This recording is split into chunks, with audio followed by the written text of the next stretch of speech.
What's up? What's going on? What's good, everybody? The Boss Source here, checking in. And this one, you know what we're gonna do? We're gonna do something here as far as like these upcoming fights. We're gonna do things for keys to victory for each of the fighters here involved in these key fights. Now, I know we have a good fight card coming up on Friday at Madison Square Garden, and that's headlined by the rematch, third time, with Katie Taylor and Amanda Serrano.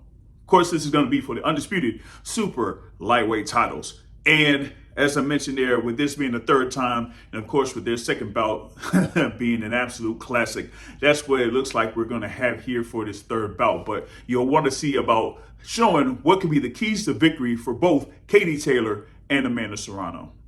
Now for Katie Taylor, I think it's going to be more of a repeat of their second matchup that happened last November at AT&T Stadium outside of Dallas, Texas. What I mean by that is you had Katie Taylor pretty much respond to a number of the punches that Amanda Serrano was throwing. In that, you know, given that they're both in this style as far as like contrasting styles, where you have Katie Taylor being a counterpuncher, Amanda Serrano being more of an aggressor, of course, with her having, around 31 knockout victories in her, 47 total victories, right? So, you know, she's there as far as like, you know, being a southpaw in Amanda Serrano, you know, throwing the punches there, you know, leading off with the jab and throwing 1-2, 1-2, 1-2.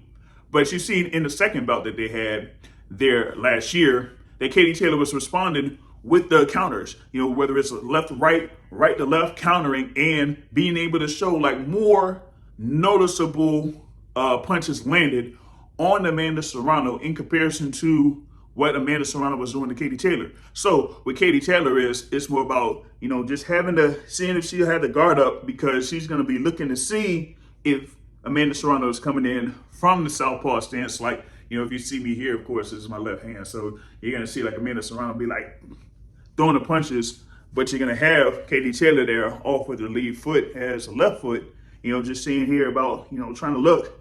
And then she could take a couple punches, but then just throw back. And at least in the second bout, you're seeing that with Katie Taylor, she was able to connect on a number of those counters and look to be more precise in those counters. That's why you're seeing in a lot of times when those counters were landed, you've seen it be more visible on Amanda Serrano. So I feel like that, in reference to the judges, that was how Katie Taylor was able to get the majority of the rounds in comparison to Amanda Serrano, for Katie Taylor to win that second bout.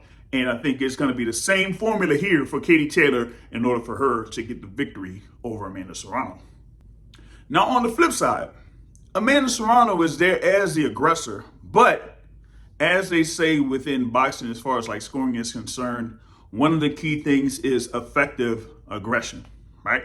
So with Amanda Serrano, she has to not necessarily throw punches to be able to throw away punches. What do I mean by that?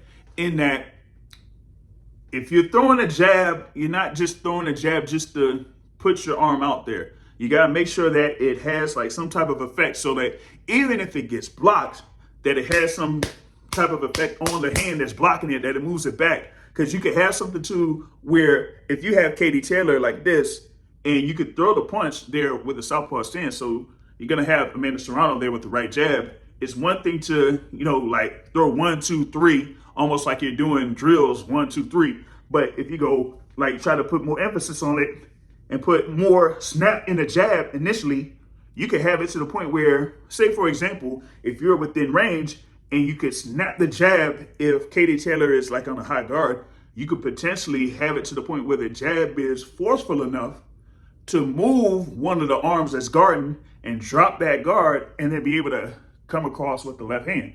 So like, for example, if you're going to have Katie Taylor on a high guard, right, and she's at an orthodox stance, so she'll pretty much be like, you know, like with my left hand, front hand, if you're Amanda Serrano and you're throwing the right jab, throw it towards Taylor's right hand and see if you could have it with enough emphasis to put that back, so that once you throw the left, you'll be able to have this available here. Unless if, you know, Katie Taylor moves, but if she doesn't move, if you do a 1-2, then you could have the point where you could have Katie Taylor's right hand move back and then allow that left hand to land at least where it wouldn't be necessarily blocked. You'll be able to land flush on Katie Taylor. So I would say instead of, approaching it like, 1, 2, 3, just see if you could do 1 and 2, just have more emphasis on a 1, 2 than trying to do maybe a 1, 2, 3. The other thing too with Amanda Serrano, especially within the second fight, and I saw this here as being part of the key to her being able to have more of the rounds or have it be more even, is that she was able to throw lead left hands and be successful with that lead left hand and then come around with the right hand.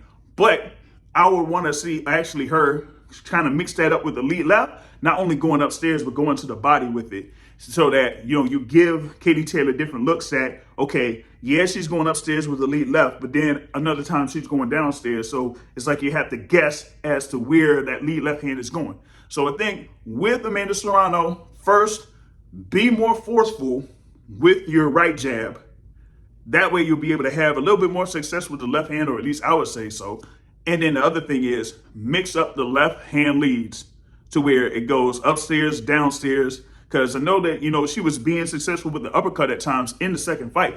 But at the same token, if you're going to have the lead left hand be a good weapon for you, make sure you mix it up so that you have Katie Taylor guessing as to whether she has to, move down when it comes to, guarding it. Because if you're going to be using that right hand to guard the left hand of Amanda Serrano, now she's going to have to guess as far as like doing that. And then you could have the opportunity to set up things to where, like, for example, if I'm a southpaw and I'm throwing the lead left and I'm mixing it up, I could do a feint like I'm going down and then come back up with the left hand. So that's another thing there with Amanda Serrano that she could attempt to do here as far as like being able to get a good lead or have the advantage in her fight against Katie Taylor.